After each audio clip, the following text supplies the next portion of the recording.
to mental. But my friend Olivia uses uses twice that. First, She washes her hair with shampoo, followed by conditioner. Then she uses two different deep conditioners. In the fourth step, she applies the leave-in conditioner, followed by a styling gel. Then she seals the moisture in with an oil. And finally she uses Eco Styler gel for her edges. Olivia spends roughly $82 for the product she needs on a wash. Even though Even though the Black community is spending billions a year on their hair, the U.S. the U.S. is missing out on that market. The U.S. is the world's biggest consumer of extensions, extensions, but it's not a major supplier. India-based Godrej, China-based Rebecca, and and UK-based Great Limbs are the biggest producers in the hair extension business. India and China are the world's leading hair exporters. India exporting more than 6 million 6 pounds of hair in 2017, and China exporting more than 1.5 million pounds. Data from the United Nations shows that countries around the world collectively imported almost $1.5 billion in wigs in 2017. The U.S. imported more than 600 million wigs that same year. But keep in mind, true human hair sold online by designers abroad is not typically found in American beauty supply stores. That hair is highly processed or fully synthetic, even if it claims to be virgin hair. And even though Black women are driving up sales in the ethnic hair industry, a majority of Black beauty supply stores are actually not Black owned. Korean Americans control almost all major components of the beauty supply business in the U.S., according to BOBSA. BOBSA aims to establish more Black-owned beauty supply stores worldwide. Since Black people are its major consumers, but the evidence remains largely anecdotal. Dr. Tiffany Gill wrote a book about it, but even she points out that the numbers are hard to pin down. If you look at many industry catalogs and places where people buy beauty products, you will see that many of that much of that material is actually in Korean, and so it actually helps perpetuate a certain kind of monopoly over the industry. Data on South Korean Black beauty shop owners aren't the only statistics we've had trouble finding.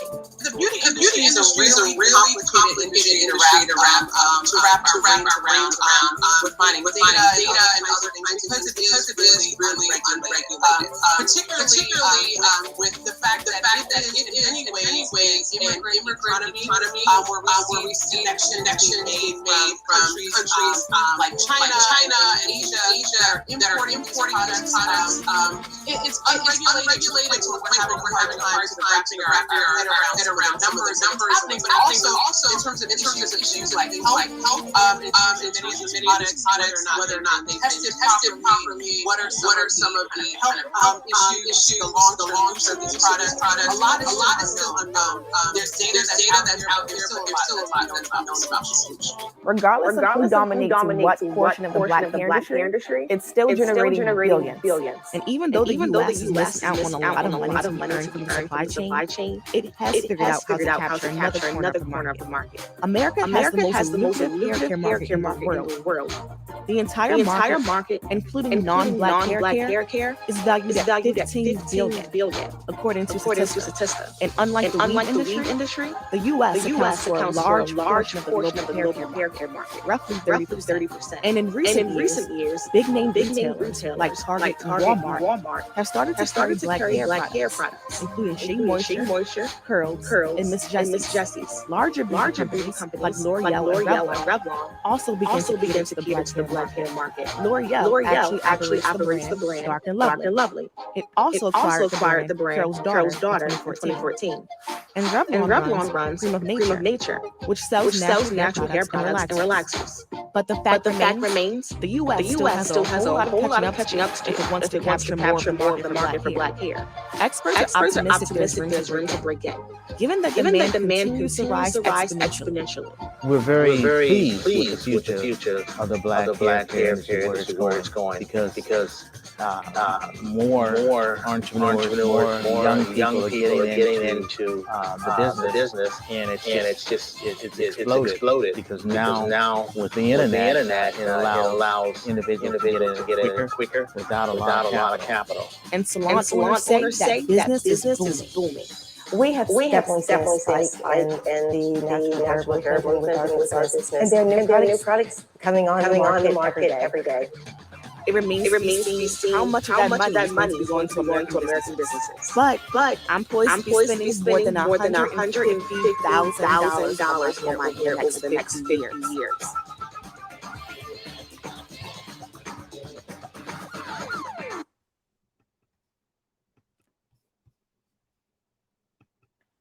Well, hello, good evening, and welcome to HCTV. Thank you all so much for joining us this evening. I have a very special guest join us. My name is Ernesto Rodriguez. I'll be your host, also known as Sir Ness. My special guest tonight is Miss Brieanna Bowman. And I'd like to begin. Hello. Of course, hello, Brieanna. Thanks for being on the show. I was getting ready to say, I'd like to introduce you first by giving some people some background about you and some context in a sense by reading your company profile and, of course, your bio. So if I may, hope I don't misspell, say anything incorrectly. But Brieanna is the CEO of Curly Gurl Hair Company. Curly Gurl Hair Company was founded in Austin, Texas by Brieanna Bowman in October of 2020. Curly Gurl Hair Company exists to be a sustainable and innovative hair company with an aim for product and customer service excellence. Curly Gurl's goal is to become the #1 Black-owned hair business in the world in hair sales and hair quality. The company's primary product is human hair extension, machine wefted human hair bundles, custom machine-made human hair wigs, and other human pieces. Brieanna Bowman is the owner and founder of Curly Gurl Hair LLC. Brieanna was born and raised in Temple Hills, Maryland, but has lived in Austin, Texas for the past 6 years. Brieanna received her undergraduate degree in communications with a focus on interpersonal and organizational communication with a minor in psychology from St. Edward's University in 2019.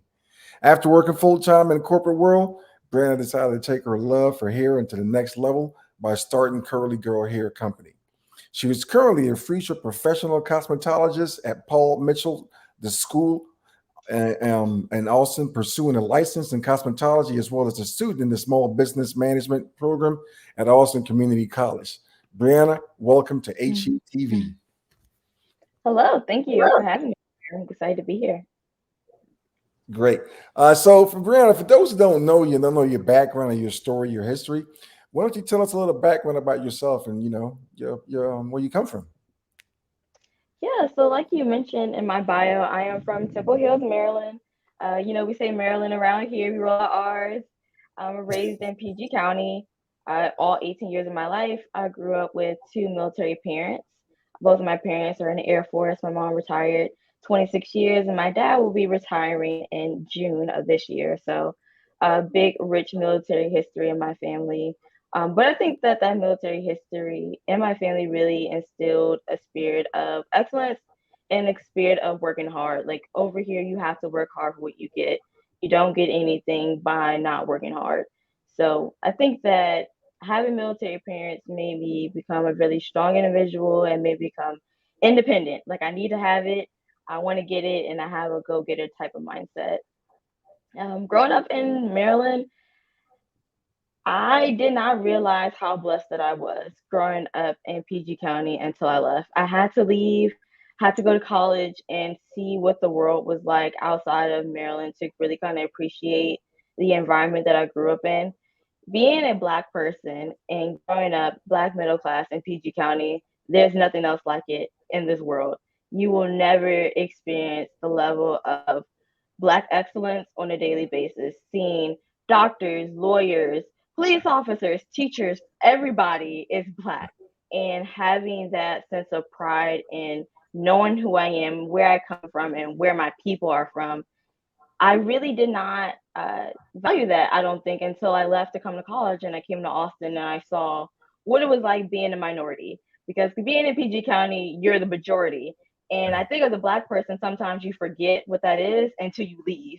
But when you leave, you recognize exactly what it is when you're not there anymore. So I really appreciated growing up in Temple Hills. I thought it was a great area to grow up in. I grew up off of Allentown Road, right behind the Giant, if you know where that is, right off of by Crossing High School and that old neighborhood, not the new neighborhood, but the old neighborhood down the hill. And yep, and I really appreciated the neighborhood that I grew up in because I knew all my neighbors. I knew my neighbors by first name. I knew their kids. I knew their moms. I knew their family. And growing up in a neighborhood where it's not just, oh, hey, how you doing? But when you know the people that you live next to, where you spend holidays with them, we spend birthdays, we plan birthday parties together because the neighbor across the hill, Mr. Christie, their daughter, her birthday was the day before mine or a couple of days before mine. So just things like that and like tight knit community and being Black, I didn't it's just amazing. So I would just, to sum it up, growing up in Temple Hills, Maryland, it was awesome. I think that I had a pretty good childhood, and so I went to Union Chapel Christian Academy for elementary school, and then I transitioned to Riverdale Baptist for middle school-ish, and then I went to Bishop McNamara for high school. And so I went to great schools, met some really cool people that I'm still friends with to this day. But I love growing up in Maryland. I miss it. Come back to the DMV. Come back. The DMV is calling. It's calling. We'll see if I pick up. How about that? So you grew up with two United States Air Force parents. I know what it's like growing up in a house with military parents as a military brat. So what is it like? Share with my listeners and our viewers. What's it like growing up in a house with two parents that are military? So I guess I would say my experience is a little bit different. So my parents are divorced. So I grew up with a single mom. So both my parents are military, but primarily in the house with my mom. But so my mom was, you get to work. My mom's in Air Force. She was a master sergeant. So she was at work at 6 a.m. So that means that I had to get up on my own and get myself ready for school, because the person that was taking me to school was picking me up at 7 a.m.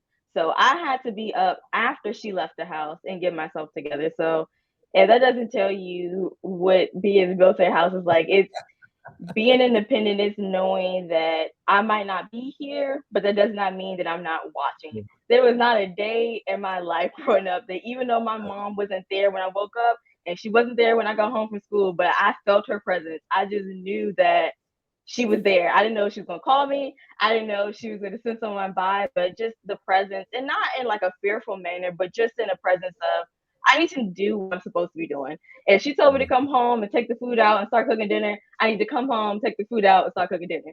And if I'm supposed to be doing homework when she come home, I'll be at the table doing homework when she come home, and that type of thing. I think it just instilled a sense of responsibility. Me being in charge of, I know that my mom worked 60-hour work weeks.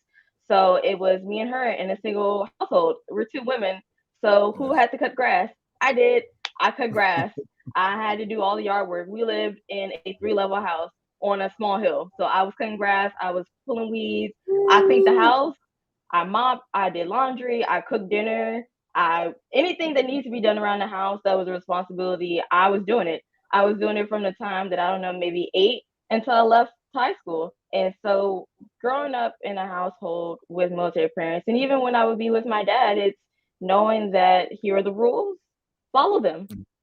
If you follow the rules, good things happen. If you don't follow the rules, bad things happen. There are consequences, but not necessarily in a, you're going to get punished, but that's life. There's consequences for when you do right and consequences for when you do wrong.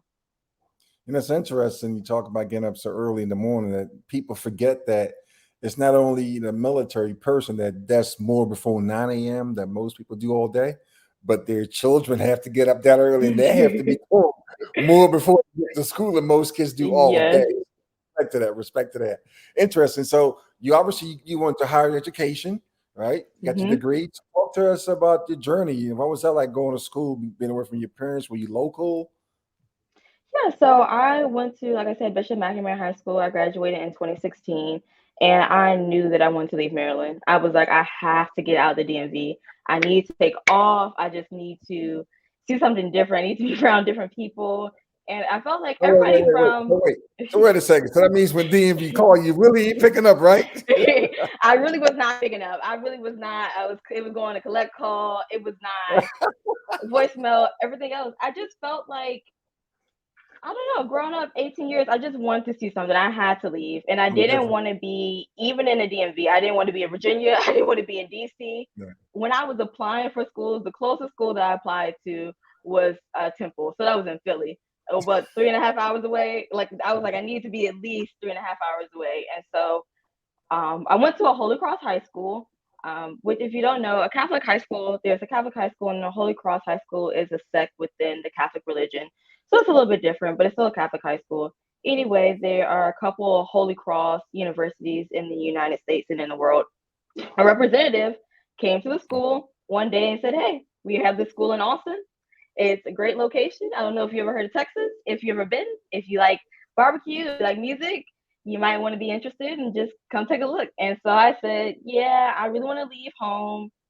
Catholic high school. I'm going to Catholic high school right now. Catholic University, that should be a big deal. Let's do it. I applied. I got a lot of money from them. My mom said, let's do it. So I decided to go. I really wanted to just see something different. So I decided to come to Austin, and I majored in communication. Originally, I had a minor in French because I took French in high school, and I was like, okay, I'll do French in college. That didn't end up working out. I ended up minoring in psychology, and my focus in communication was interpersonal and organizational comm.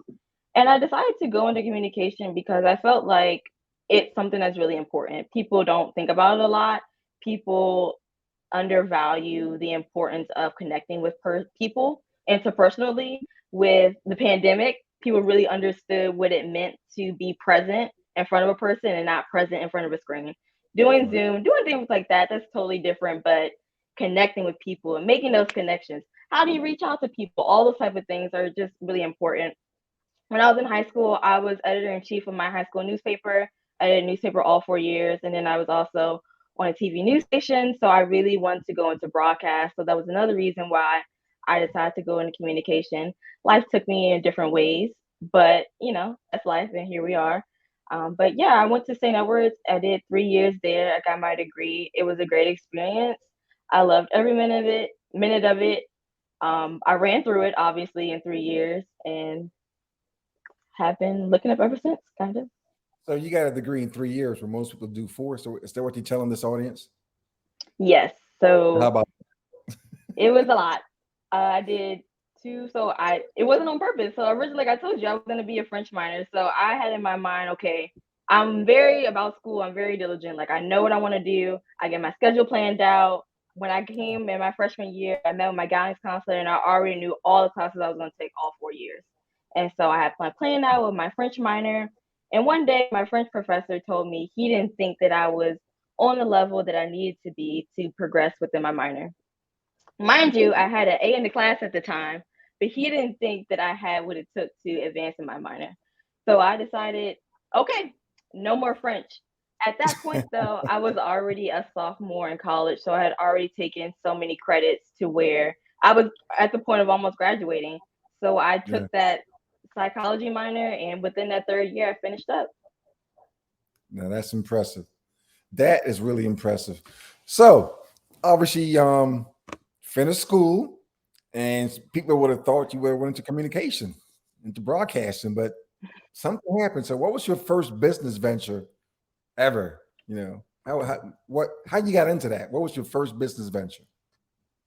I think my first business venture starts out like most people, a little lemonade stand in front of my house as a little kid, selling little lemonades to people walking by.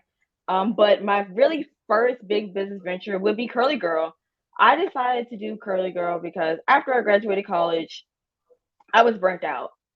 I was working in the corporate world. I was doing customer service and account management, and I really hated it. I hated listening to people calling in about their problems, and I hated having to be the person to solve them, and feeling like I was the only person that cared, and feeling like I was the only person who really wanted to work for these people and really help them out as their account manager, right? So my boyfriend was tired of me complaining. He was like, you keep complaining about you hate your job. I'm tired of hearing you complain you hate your job. What are you going to do about it? Come up with a solution to it. And the solution was, you know what? I'm not going to do corporate America anymore. I'm not going to do this. I'm going to rethink how I want my life to be. And how I want my life to be, I want to be an owner of something. And then I started thinking, what could I do? What is me? What is Brieanna? Where do I fit in? And it was hair. I've always loved hair.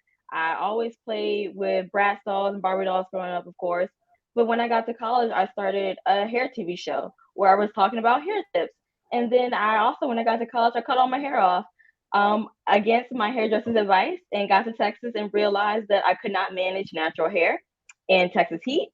So I was like, okay, what I'm going to start doing? And the answer became wigs. And so then I was like, okay, I'm in college, I'm on a budget. Synthetic wigs, of course, became the option because they were cheap. How do I maintain my synthetic wig? It might only be $20, but this $20 wig needs to last me 2 months.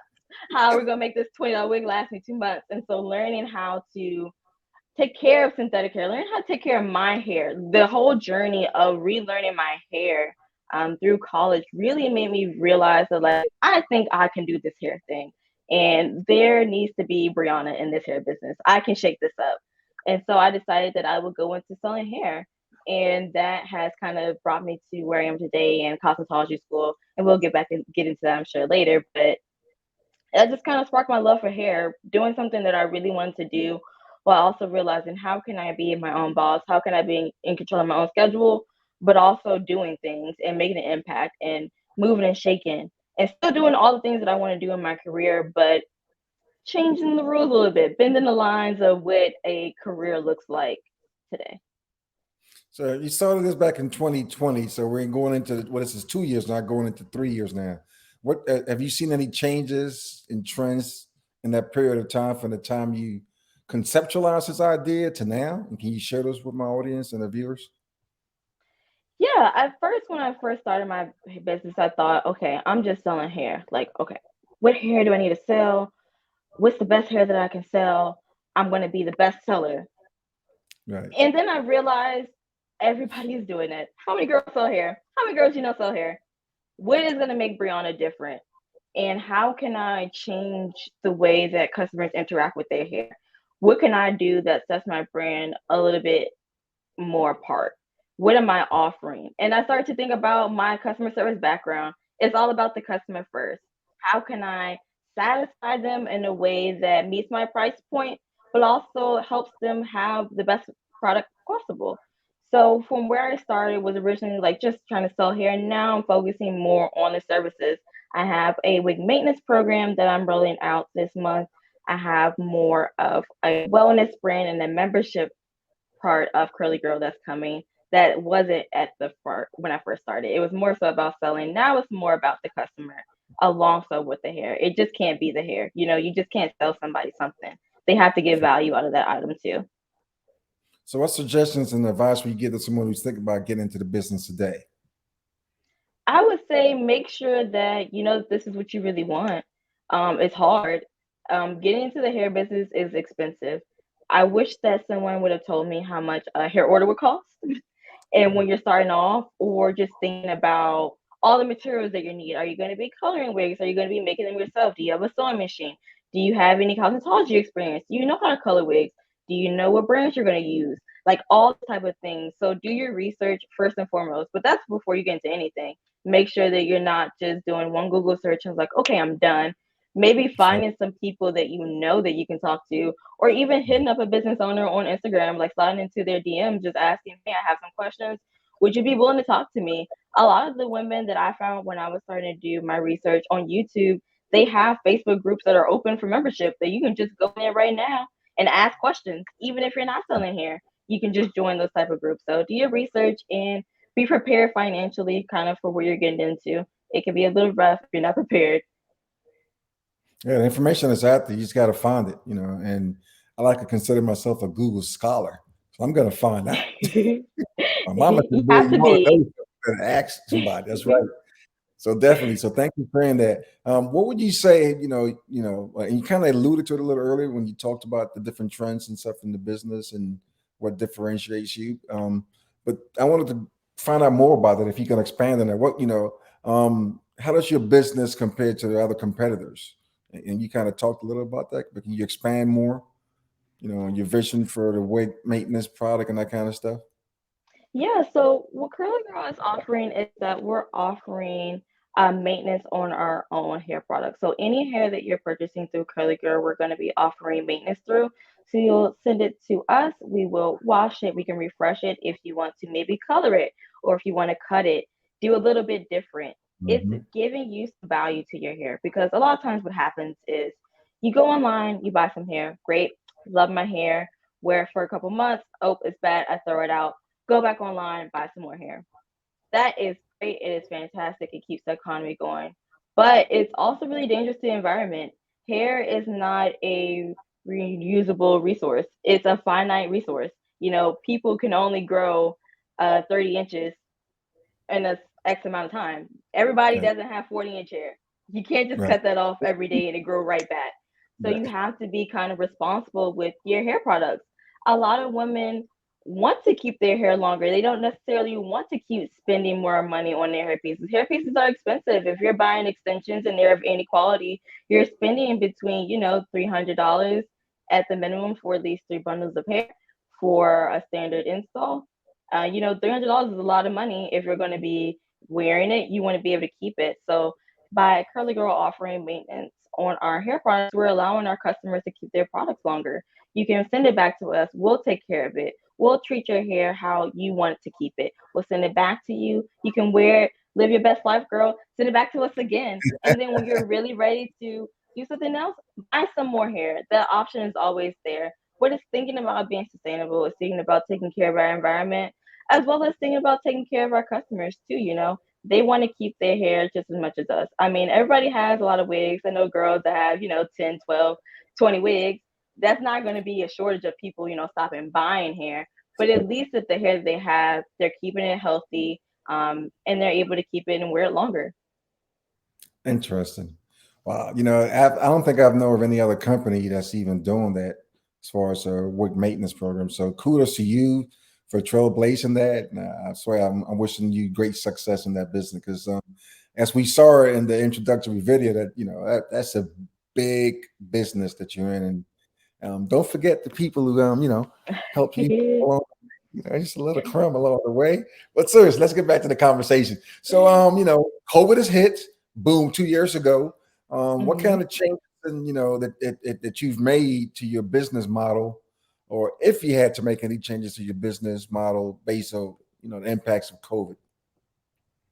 Yeah, I would say I started my business during COVID, during COVID. And I think the great part about that was everybody was already at home. I started in October of 2020.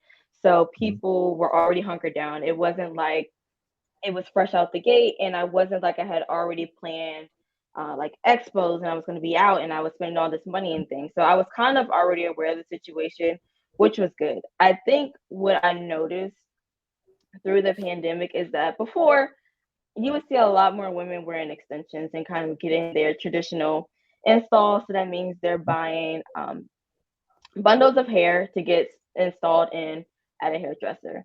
I felt like seeing over the course of the pandemic, a lot more women start switching more to wigs. Why? More people are at home. More people are taking care of themselves.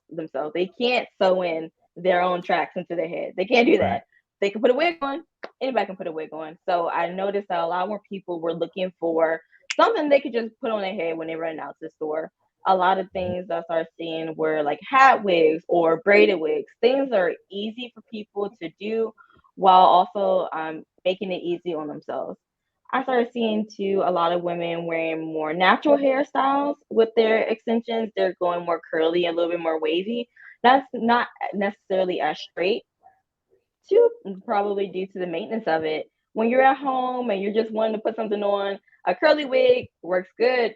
I don't want to say just shake it off and put it on, but you can shake it off and put it on versus, if you have straight hair, you would have to, run a straightener through it or brush it or comb it a little bit more. So I think the trends from the pandemic to now is just seeing that a lot more people want things that are quick and easy to do.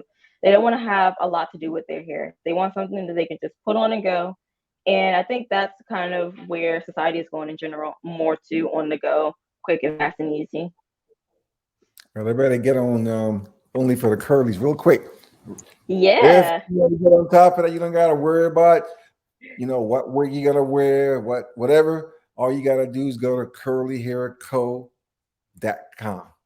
Exactly. Check Brieanna out there. If you wear your wig and you mess it up, you can send it back to her for maintenance. Who else does that? Who else does that? Brieanna, you got a good thing going on there. So how would you describe your business success so far? So success, I would say, has been, this is not a straight road, success is up and down. I think I've seen a lot of success in the reach that I've gotten.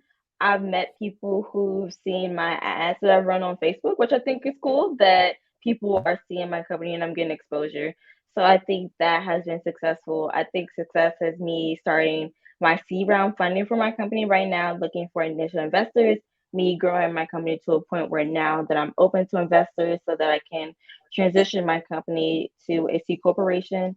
So I'm seeing growth in that aspect, as well as growth in this year. We're going to be going to an expo in April. We're going to be at the Women's Ultimate Expo on April 2nd and 3rd at the Palmer Event Center here in Austin. So we're seeing growth. We're getting out. This will be our first event that our company is doing on the public. We've been in e-commerce business, online sales only, but now we're transitioning. We're growing to be able to go out to the public to do events and see people. So we've seen a lot of success in the recent couple of years and just growing and doing our thing. So how are you leveraging technology to benefit you? Technology is everything in what I do. Like we are an e-commerce business, so my business is all online through my Shopify site. So you have to connect with me online through my social media. I'm meeting people. I'm meeting influencers through social media. Everything that I do is through technology, where it's through video chat, if it's on a Zoom, if it's on an Instagram Live, if it's a Facebook Live, if we're on Twitter. TikTok is huge, making a lot of videos, doing that type of thing, posting, engagement. So yeah, I'm all about technology. You own it. People miss that key thing right there. It's it's not like, back in the 1980s and early 1990s where we didn't have this technology. We only had what's Black Planet and all these dial-up, modem technology, and this, it was just so slow, and but that's all we had. I mean, now we're talking about an Internet of Things, AI, robotics, all these things that are out there, and Google, and Internet 2.0, and Internet of Things, Internet of everything. I mean, everything is out there, and it's like, if you don't take advantage of it, then you're gonna be left behind in business, without a doubt. So, with that said, if your brand, this next question, if your brand is the answer, then what's the question? The question is, how do I keep my hair longer? How do I keep my hair extensions longer? How do I find a company that cares about me as a customer, that's willing to go the extra length to take care of my hair after I purchase it? Excellent. Let me get to a real basic question. You ready for this one? This is a real basic one there. Okay. Really tricky. Where does hair come from? Hair comes from majority comes from Asia. So it's coming from places like India, it's coming from China, coming from places like Vietnam, Indonesia, some places in Brazil, things like that. But hair really kind of come from anywhere. But some places in Europe, but mainly hair is coming from Asia. Okay. So, I like Scotch, but every now and then I like the nice Remy. Nice shot of that Remy. You know what I mean? I like that Remy, A right? little something. Yeah, right. So now I learned about this hair stuff, and I understand they got Remy hair versus non-Remy hair. Does that mean that when I'm getting my hair done, I'm sipping on some Remy? Or, I mean, what's the difference between Remy hair and non-Remy hair? This is for the men, question. right? My male audience want to know. Okay, for the men, make sure you're buying your women Remy hair. So the difference between Remy and non-Remy hair, it's not necessarily a hair type. So if you're thinking like Brazilian versus Malaysian hair, it's not that. What you're talking about is kind of the chemical structure of the hair. You're talking about the cuticle and how it's handled during its manufacturing. So Remy hair is cuticle aligned hair, which means that all the cuticle strands on the hair, which is the outside layer of the hair, they're all facing one way. So if you look at my finger, they're all going up. That's Remy hair. They're all cutically aligned. They're straight hair. This hair it's single donor hair. So that means that when it was cut off, it was from a woman. They put her hair in a ponytail, cut it off, kept it in that ponytail the entire time that it was processed to ensure that the cuticle remains intact and that it's going the same way. So that's Remy hair. Non-Remy hair is hair that the cuticle is not aligned. It's going in this direction, it's going in that direction, and all the other type of directions. It's just not aligned hair. And what they do to align it to make the appearance a little bit smoother, because with cutically unaligned hair, it's ruffled. That's why it's going all these different ways, because it's not aligned. They use things like silicones and waxes on the outside of the hair to smooth it down, to make it look nice and smooth. So then when you get home and you wash it and you're like, why do I see all these little things going this way? It's because it was non-Remy hair. The cuticle wasn't aligned, and they put silicones and products on it to help smooth it down. So that really just kind of goes into the quality of the hair and what you're really purchasing. So the Remy hair is the best hair to have. Remy hair would be the better hair to have, definitely, because Remy hair is smoother. You're going to ensure that the cuticle is laid down and not ruffled. When you're thinking about hair, you're wondering, why do I see flyaways? Why do I see a lot of hair? It looks really wispy. It's not really laying down. It's not nice and smooth. Yeah. That is the cuticle being roughed up and being fluffed. And when it's not aligned, it's always going to be kind of roughed up and fluffed up because it's all in different directions. The hair wasn't from the same person. And that kind of also goes into single donor hair and kind of fallen hair. Single donor hair is going to be Remy hair because they're collected from one person. They're keeping the cuticle together and aligned through the entire process. Fallen hair, or like the hair that's been taken out of storm drains or taken out of hairbrushes or just collected from hair shops or just kind of anywhere, you don't really know what direction the hair was growing in. You can see that with the naked eye, which direction the cuticle is in. So that kind of goes into the quality as well. And you can kind of see those type of things. That's just a good eye shot when you're looking at hair. If you're thinking, why is it doing all these things? Why is it not laying down smooth? It's probably because it's not cutically aligned hair. And I always wondered at myself. I keep looking at these different women. Boy, they look good. They take their time on their makeup, lipstick looking nice. Yeah, but the hair products, that weave and the wig and the extension, they haven't found, Curly Gurl Hair Co yet. They haven't found Curly Girl. They haven't found Curly. Have not found it yet. So how can women make their hair extensions last? So I would say proper maintenance. It's how often do you wash your hair? How often are you washing your extensions? If you're wearing your wig every day, girl, you might want to wash the wig every 2 weeks, like you wash your regular hair every 2 weeks. So it's thinking about how often are you using these things. After you take your extensions out every time, you should definitely be washing them and storing them properly. You want to store them in things that are good for moisture and good for protection. You don't want to store them in something that is cotton because cotton is very drying. If you think about your hair and what you do for your hair, extend that to your extensions. They don't teach you when you have your hair and you wrap your hair up at night, to put your hair in a bonnet, in a satin bonnet. Why? Because it helps keep the moisture in. It helps keep your hair smooth and laid down. You think about the same thing for your hair. You want to keep your hair in a nice environment that's keeping it nice and smooth and gentle for reuse. You want to use things on your extensions and wigs that are gentle. So things that do not have silicones in them, who do not have parabens, things that are kind of natural and moisture heavy. Extensions are dead hair. They don't have moisture in them.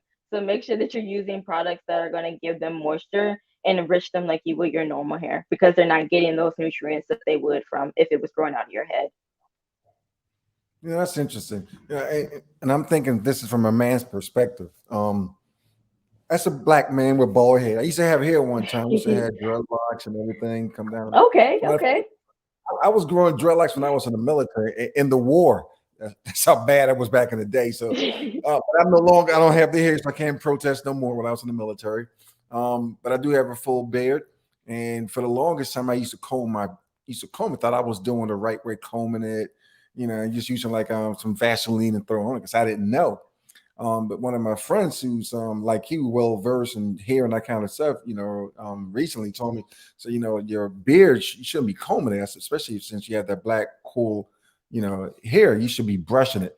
She even recommended a brush type that I should use. I think it was a Conair. I love brushing my beard. Right? And this hair care product, the pink lotion, like it's water based. And that's been working great for me. I don't know if you can tell me, but I look good anyway. But nice and shiny. Okay. I got a little sheen and stuff going on, right? But I appreciate that because I didn't know, and I thought I was doing the right thing. So I think this is important to have these kind of shows where we educate our people about how to take care of themselves. It's not just about eating right, but it's also about looking right. Because if you look good, you feel good. Feel good. All right. And I like to feel good when I look at a black woman with the hair and stuff. But sometimes like, oh man, did she not hear what Brieanna said about wrapping it up in a silk cap and using this kind of product? So we need this kind of stuff, right? So We do. again, It's hard. I'm sorry. no, you go right ahead. It's definitely hard, I think, for women and Black women to maintain their hair, especially when it comes to extensions. When you, like in the video, and she was talking about where are these resources for people? Before YouTube, where would you have gone to find information about care of your Black hair if you did not go to somebody else Black that you knew? Where are we going to get this information? And so it can be so hard to know what to use in your extensions. Is this right? Should I be going to Walmart and getting the hair stuff from Walmart? Is that going to work? Well, what about the beauty supply store? They got 5 million different products that's coming out. They all say the same thing. Like, it can be so hard to kind of cut through the noise and figure out what is good for your hair and what you should be doing with all the other distractions going on, especially with the natural hair movement. There's just a big push for more products, and this and the third. It's everywhere. You have to kind of know what you're looking for and what will be good for your hair and what you should be doing. Yeah, that's interesting. As I was listening to the video today, an introductory video about hair and how it's, China and India are the biggest producers, and how women of color are the biggest consumer. And one of the things that stood out was towards the end, how one of the guys mentioned that women of color in Africa, how they view themselves. He didn't say this, but this is what he was alluding to me. Women of color don't think they're beautiful unless that they're wearing a wig from you know what I mean? Mm-hmm. What do you say to people who come at you like that? Say, you're supposed to be Black African, but why are you wearing the weaves looking like the white woman and this and that, right? What do you say to that as a business owner, one, and then two, as a person of color? Yeah, thank you. I really appreciate that question because I really, really hate that narrative, especially because Black women are not the only women buying extensions to wear, first and foremost. We are not the only demographic buying hair extensions, and they are not coming from European women as well. I think that as a business owner and as a Black woman, when I hear that, I just think that people assume the worst out of Black women every time. People always assume that Black women cannot find value and love in themselves, regardless of what we have on our head, what are we wearing, makeup, clothes, jewelry, regardless. We can find beauty in ourselves. Why is it not seen as an enhancement? When men wear toupees, are they criticized for being, I know, ooh, a toupee, men's toupees? Men are not criticized in the same way that Black women are criticized for wearing extensions. A big thing that I've seen in trends and recently in the barbershop, men are getting a little squish, squish, squish, and filling in their beards down here. And that response is not in the same way that when men do that, they're not seen as, why don't you love yourself? You don't love being bald. You don't love your beard is not really all in there.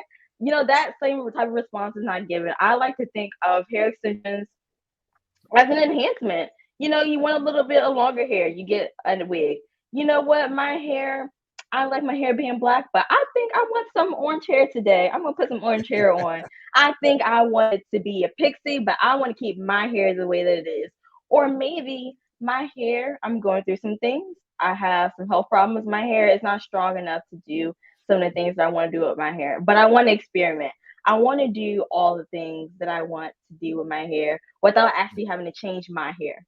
And I think that wigs and hair extensions really give women that freedom to escape, to be creative, to try out their look, to do something a little bit different. In the same way that makeup offers freedom of expression, the same way that clothes offer the same freedom of expression, shoes, jewelry, all the same things. It's just all enhancements to the human body, which is what we were given. But I mean, if I can put on a 40-inch wig, I would do it. I can't do that. It's just something that's fun. And I think that people take it to mean that we don't love ourselves. When I would like to push back on that narrative, why don't you think that we love ourselves? What put that in your mind that we do not love ourselves, that we're wearing these extensions? Why do you think that we don't like our natural hair? With that big natural hair movement that's going on right now, women are still wearing wigs. They're wearing wigs that are natural. We still want the enhancement, no matter what the look is, no matter what type of image you try to project onto us. We want to be beautiful. We are beautiful with or without the extensions. We want to enhance it a little bit. Beautiful with or without it. There's nothing like a black woman. Amen. Love the black woman. That's right. Yes. That's right.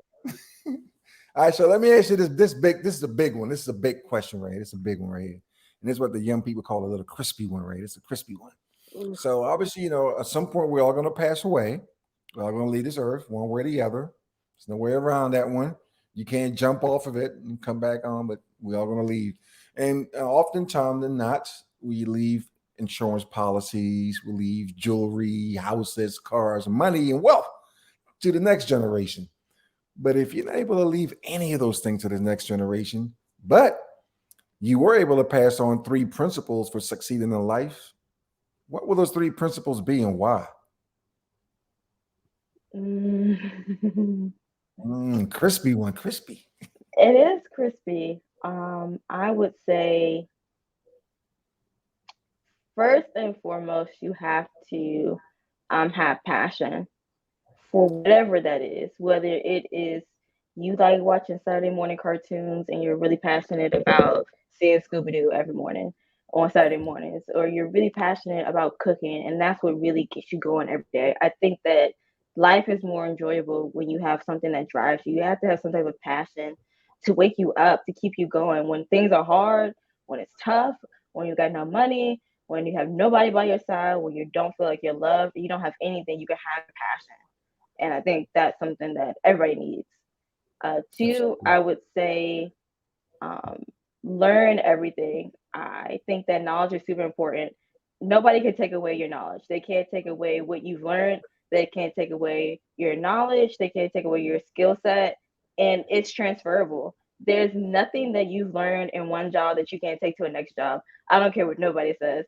Even if you were at every job, I've taken something. When I was working at Chipotle, and working in the line, I took speed. I learned how to work really fast and move and to communicate with people and to keep it going. But you done something from every experience. And I worked that job for 3 months when I was in high school. But it's something that you learn that you kind of keep with you. So passion, knowledge, and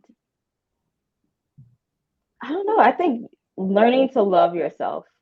And that's a hard one. And I think that that's something that I'm still learning how to do. And I think that's something that people probably have to learn throughout their life, how to love yourself and how to be comfortable with yourself. How can you be alone with yourself when nobody is around? Can you travel by yourself? Do you go out to eat by yourself? Do you sit in a room by yourself? Does that make you feel comfortable?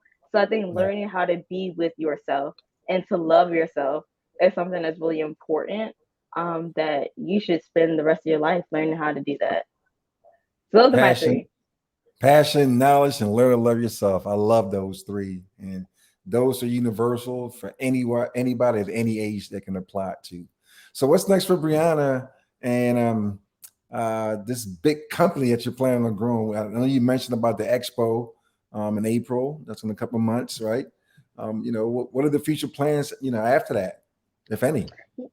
Yeah, so we have the expo. Oh, of course. We always got some plans. So we have the Women's Ultimate Expo at the Palmer Event Center. That's going to be on April 2nd and 3rd here in Austin. And then after that, we have my website it's up, of course. Right now, it's under construction, so don't look at it.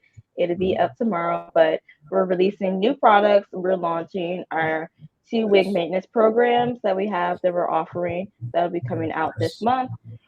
We are going to be just trying to travel and learn more about the business, connecting with new vendors, just kind of looking to expand our offerings and expand our company. We're going to be moving from an LLC to a C Corp. So just some big changes structurally, but just growth. Now, some people are going to ask that question. They're going to be mad if I don't ask you the question. Why are you going from an I know the difference between the LLC and the S Corp and the C Corp and all the different corporations, but from our audience and the viewers, what are the benefits for you as a young person, LLC, switching over to a C Corp? Yeah, so the reason why I'm moving over to a C Corp is because I'm expanding my business. I am trying to grow in funding. And right now, with my seed funding round, what I'm trying to do is expand Curly Girl from not just online sales, but to kind of grow it to manufacturing and to a couple of other things. So, in order to do that, we Yes. need to expand the company structure. Right now, with a limited liability corporation, which I have, it's just me and my partner, the two of us, but we're trying to expand and bring on more partnerships, bring on a full team. And to really do that and also do it in a legal and tax friendly way, we are Yes. expanding to a C corporation to kind of scale up with the growth. So that just kind of comes with offering shares. We'll be doing that and just kind of a lot of things behind the scenes financially and tax wise, but a lot of it just kind of boils down to growth. And the LLC doesn't really allow us to move in the way that we want to move in the future, in the long run, that we would be able to. So as you mentioned, it's you and your partner. Is your partner around? Is he or she? I know who it is. Does the CFO want to come on camera and introduce himself, or he's to kind of stay behind the background? And that's fine if he doesn't. We didn't plan for this. So if he a background kind of person. Oh yeah, they my partner, my CFO is definitely a background person, but they're also in another meeting right now too, doing some other stuff.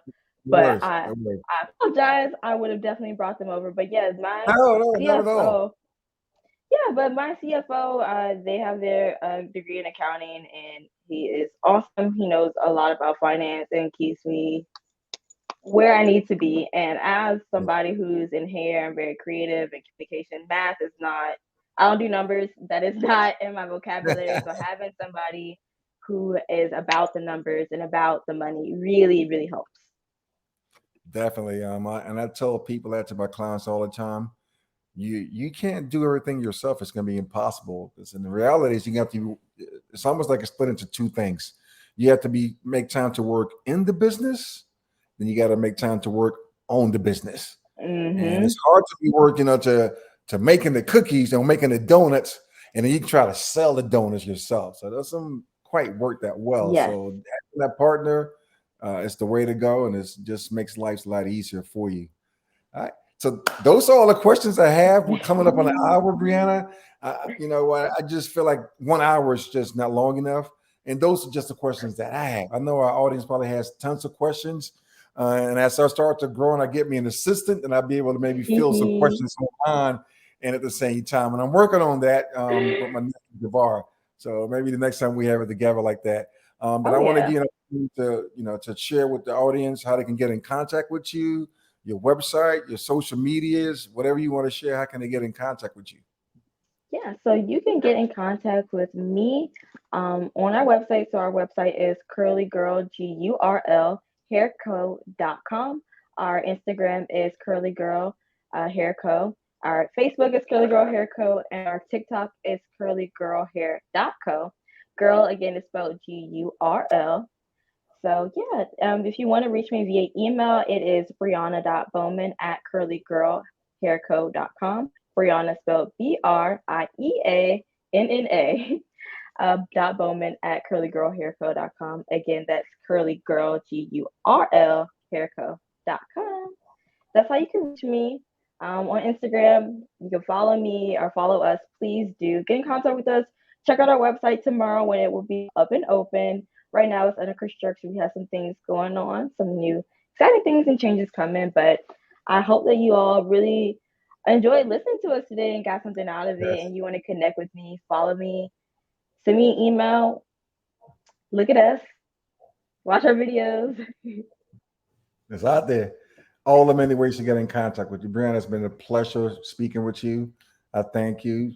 Please send my love to your mom who helped us set this appointment up and make it happen. I really appreciate it. All right. So if you enjoyed tonight's episode, if you learned something new and you would like to support this channel, please like the channel on Facebook and follow us on the gram. Leave a comment. Share with your community. If you would like to be one of our sponsors, please email hetvchannel@gmail.com. That's hetvchannel@gmail.com. I would like to recognize a few of our sponsors: Human Resource Achievement Program, a nonprofit, J. AE Consultant, and REIGN, Real Estate Improvement Group Network. Thank you all for watching. Until next episode, always seek higher elevations. Thank you, Brieanna. Much love. Take care, and I wish you and your company, Curly Gurl Hair Co.com. Check it out, everybody. Support her. All right, that's the feature here. Black Woman Enterprise. She's making it happen. Check her out. Make sure you go to her page, like her page, follow her on Instagram, Facebook. If you forget everything she said, just go to my page and you'll find it. Right? So, Brieanna, thank you very much. Appreciate you, Queen. Take care and God bless. Good night, everybody. Thank you for having me. All right, good night, everybody.